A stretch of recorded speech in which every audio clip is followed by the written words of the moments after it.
У нас говорят, что не дорого сам подарок, а дорого внимание. У нас тоже так говорят. Да. И друг познается в беде. Наши совместные усилия, я думаю, помогут нам победить эту пандемию. Так началась встреча представителей Минздрава и генконсула Китая. 810 защитных костюмов, 960 медицинских респираторов и 480 специальных очков. Все это подарок из Поднебесной врачам республики. С Китая и Россия на международной арене тоже очень тесно взаимодействует. Вместе мы боремся не только с коронавирусом, но и с политическим вирусом. Буквально вчера эти средства защиты только-только прилетели в Татарстан, а сегодня они уже направляются в Челнинскую инфекционную больницу. К слову, такая помощь от Китая не первая. Ровно год назад на территорию Татарстана приземлился целый самолет.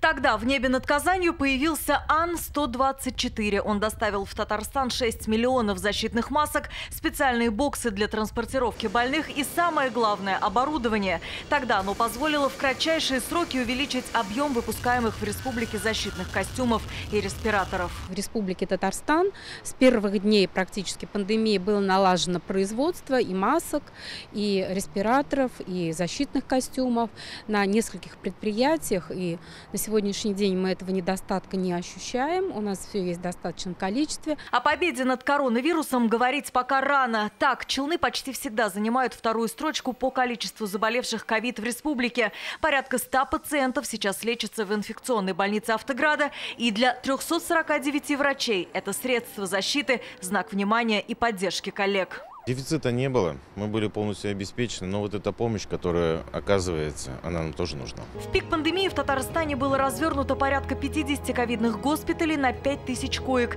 Сейчас их количество снизилось до 2000. И какая бы волна ни накрыла республику, с такими друзьями намного надежнее.